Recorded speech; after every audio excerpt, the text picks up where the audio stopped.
Yellow! Welcome to A Moment with Abby. Ding!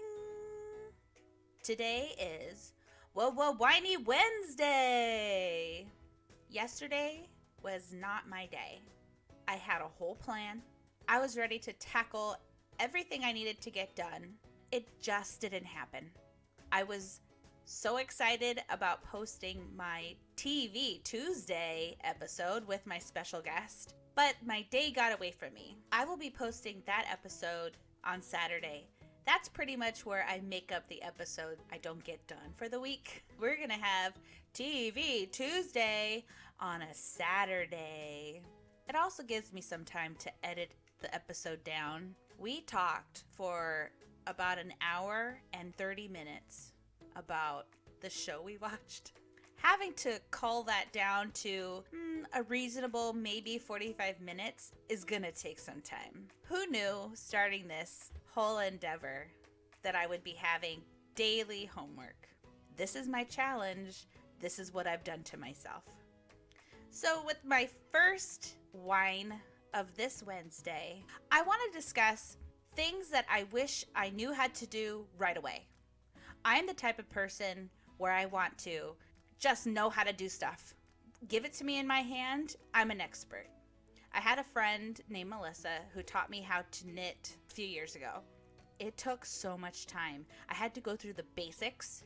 I had to walk through each step and learn the different ways to knit. I felt like, why won't my fingers just work this way right away? So with this podcast, I thought I kind of have an idea. I listened to so many, but the learning curve on this editing software, and now I have a new mic. I don't know if you noticed, but trying to calibrate things between a computer and a mic and headphones, it's a little more difficult than I had first thought. I am sure I am not the only one that feels we should just know what we're doing right away. There's a lot of go-getters out there, and I do know a lot of people who are very motivated to learn new things, but the frustration of just not knowing how to do something right away, it has to be universal. Everybody must feel this. I do want to give a shout out to my friend Melissa. She was very patient with me. And I still have those skills. I did grab some things for the first lockdown that I still have not touched, but I have that skill now. It's ingrained in my brain.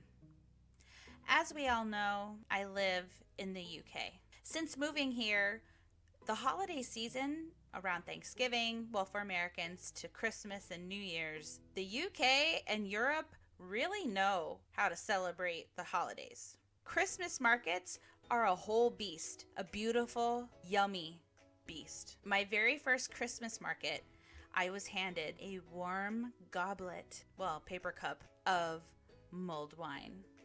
What is mulled wine? It's wine that's cooked down with fruit, cinnamon sticks, and gold. It's magic. It makes you feel warm and toasty on the inside, makes your toes tingle a little bit. I love mulled wine. And with 2020, all of these Christmas markets are canceled. What do I do with this? They are promoting virtual Christmas markets. And it's wonderful for small businesses. I'm not trying to take it away from them, but I want mulled wine. There needs to be some type of virtual click and collect mulled wine service. I did have a friend offer to do a mulled wine drive-by. I think I could totally get on board with that. A mulled wine drive-by where you can easily and safely have a mulled wine delivered to your home, still hot, in a container with a complimentary bag of chestnuts roasted over an open fire. Yes, that is a real thing in the UK. Mulled wine in one hand, chestnuts in another. Someone make this happen.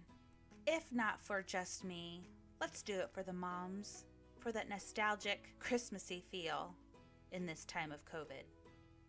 Drive-by chestnuts and mulled wine. Let's think of a name. Let's make it happen. We have a few weeks to figure this one out.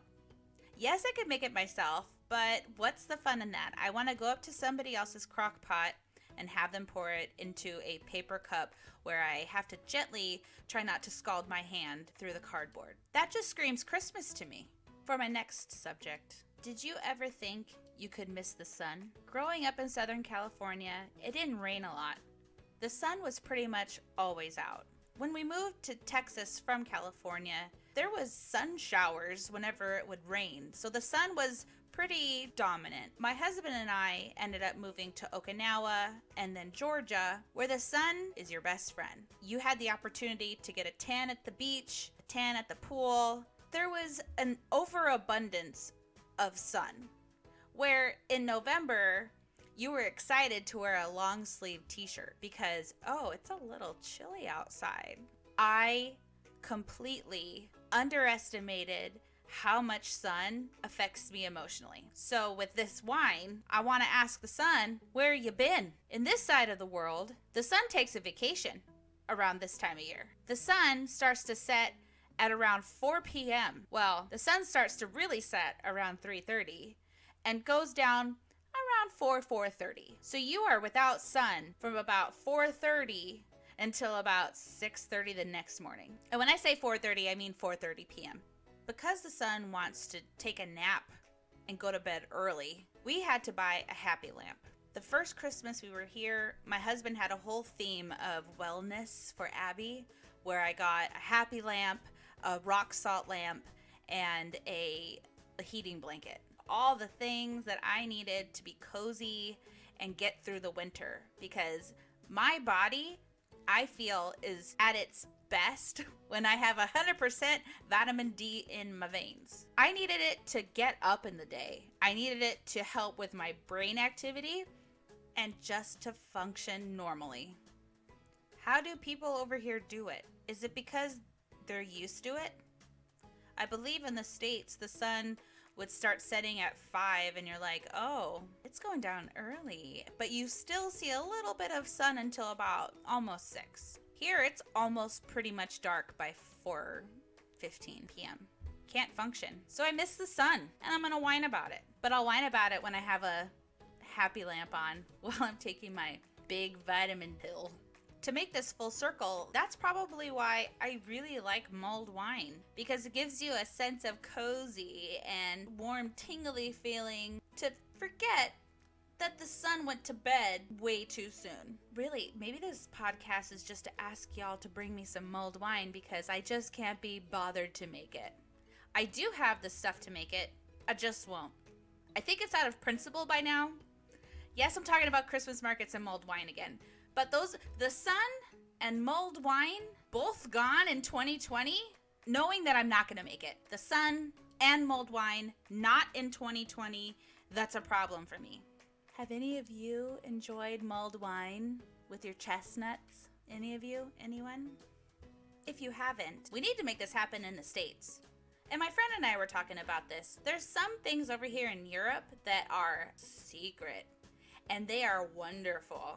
And I'm not going to blab it out and ruin it for everybody, but this whole mulled wine and chestnuts over an open fire, they're wonderful, along with other things too. Y'all need to come on over here after this COVID thing is done and enjoy it around Christmas time. Life-changing, joyous, holiday spirits. Yes, I love it. For today's good of the day, let's focus on gratitude. I am grateful that I know that mulled wine exists and that chestnuts, when cooked over an open fire or on hot coals, is delicious. I'm going to try to make them. I bought a bag the other day at Tesco, so I'm going to attempt to roast them in my oven. I'm grateful that I have the opportunity to make that at home. Even though I know it won't be as good, I'm going to try. Let's practice some gratitude. What are you grateful for? What makes you thankful? Oh, it's really actually on topic. I mean, Thanksgiving is next week. R.I.P. to my Harry Potter World tickets that were reimbursed. Or they're not reimbursed yet, but they will be soon, which is another wine of mine. Thank you so much for listening today. Thank you for just coming along with me on this journey of whining and getting it out. If you have a reason to whine, share it with me. Share it in the comments. Share it so that way it doesn't take up space in your brain. Oh my gosh, complete full circle from last week when Kirby said you remove the negative to make space for positive. I'm changing lives, if not lives, my own. Thank you for listening. I will talk to you tomorrow. Bye. Bye.